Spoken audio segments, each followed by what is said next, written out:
What's up, y'all? It's your girl Sakina, and I'm back with another review. This is my review for Put a Ring on It. This is season 3, episode 1. We are back with the show, y'all, and I can really say that I'm not getting tired with this show as much as I would have thought. You know, a lot of relationships, they do have the same ups and downs, same issues, but I don't know. It just feels like with season 3, and though we haven't gotten through the complete season, but just speaking off of the previous, you know, they've given us something fresh and new and something that we can, you know, we can deal with. So I like that about it. Like I said, just not getting tired of it so quickly. We back with 3 new couples.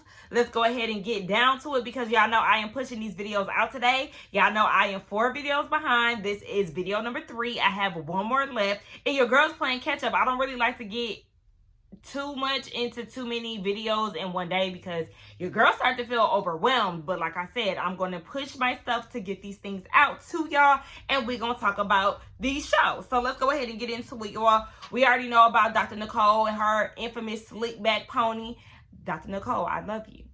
It's season 3. Can we get a high pony at least?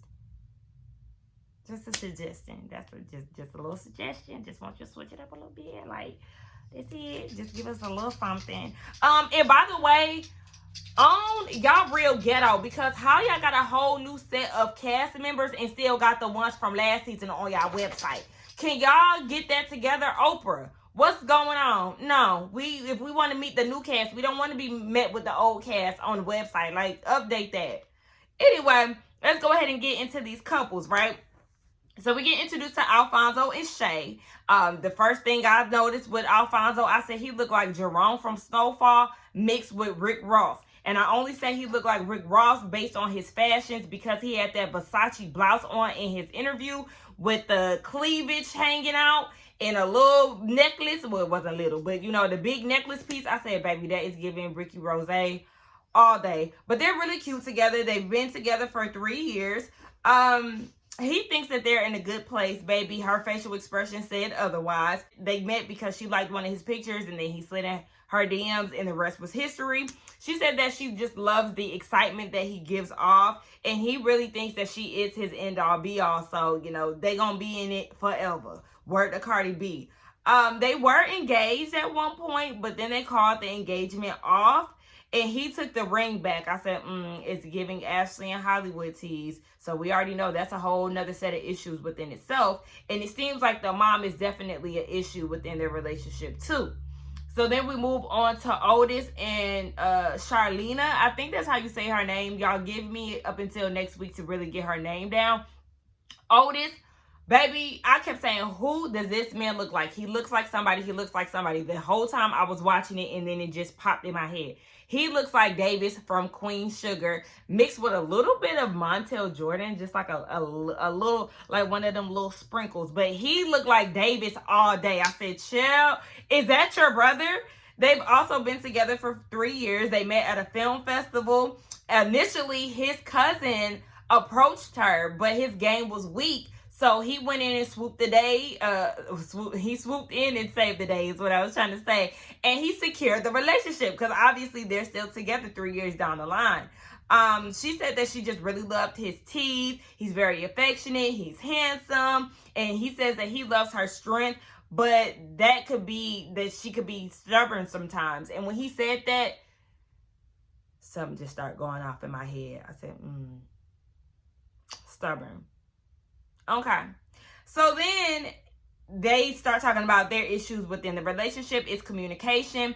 And for her, she more so wants to be heard. She feels like he can come off harsh sometimes and, you know, he's really not taking her into consideration. So she also says that he's traditional. And he was like, yeah, I'm traditional, but she has some traditional values as well. But we can tell that he is definitely the traditional man. He said in order for him to propose, he wants her to be a little softer and allow him to lead. There's some words that he's using that was just setting me off. And she said that she wants her opinion to matter. So just off of that brief introduction, we can already tell how their dynamic is within their relationship and what could be the problem. So then we moving on to Kenny and Shorty. So we already know we have another NO resident or I'm sorry, not NO resident, but another Louisiana resident on the show, you know, We've had one in the past, and we're going to talk about him in a minute, child.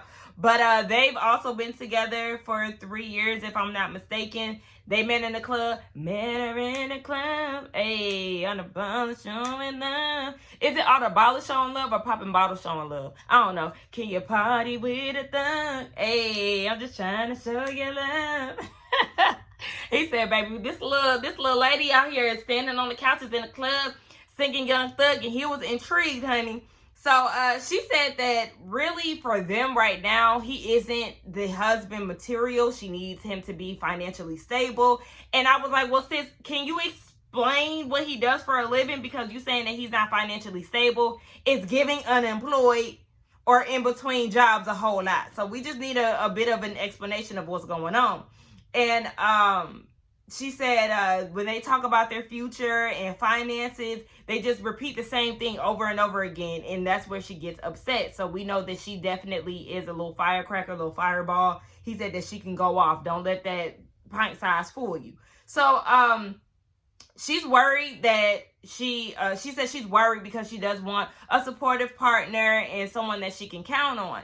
So then Dr. Nicole lets the 3 couples know that, baby, y'all are in for a ride because y'all gonna put a ring on it and y'all gonna be dating other people. Now, as she's saying this, Otis is not feeling too sure about it. And it's the women's week to go on dates, and you going on dates today. Okay? So obviously, they got hit with a curveball. Word to Tommy on Ready to Love. They wasn't expecting that. But Dr. Nicole then throws another curveball and was like, there's somebody that one of you ladies are going to go on a date with. That is definitely your speed. You may be familiar with this person. They've done the work. They're ready. And ... So we already pretty much knew because of the trailer. It wasn't much of a shocker because we already knew who we was going to get to see. Now, we're going to go over to Shay's date. She's the first one that goes on a date. We get introduced to Brian. He said that he really don't have no game. You know, either you like him or you don't. He's just him. And Alfonso, you know, brings him in the house. He's sizing him up. He automatically knows, nah, baby, you are not my girl's type. So good luck. They go to a spin art class. And I actually seen this somewhere recently. One of my friends had sent it to me on Instagram. So, yeah, they went to the place. We know that he is a creative. He's a pianist. And she likes the fact that he makes her laugh. They actually go out to eat. And he asked, what do you think is missing within your relationship? And she said that things aren't moving in the direction that she would like it to move.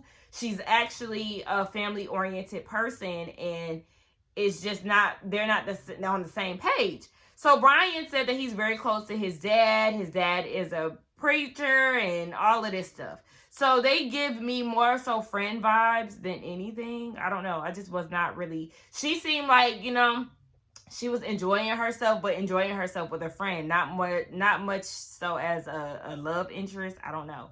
We're moving on to Shorty's date, child. Kenneth is feeling some type of way about it. And then he trying to sweet talk her and all of this. Next thing you know, a knock comes on the door, and it's Hollywood.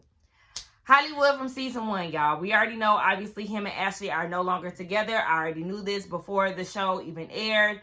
So yeah, I've been knowing for some time that they're not together. One of my friends actually spotted Ashley out at the fair some time ago. So yeah, we already knew, baby, they didn't seal the deal. It's a wrap for the 2 of them, and I'm actually happy to hear that because y'all know season 1 Ashley was my favorite, and I wanted my sis to win, and I really wanted her to go ahead and leave him because I just did not see them together. So shout out to my girl. I hope that she is happy with her decision and that she's happy doing her whatever that looks like. Yeah, Hollywood comes in the door, and Shorty is very comfortable. She's very excited because she's like, look, baby, I'm familiar with him. I watched season 1. He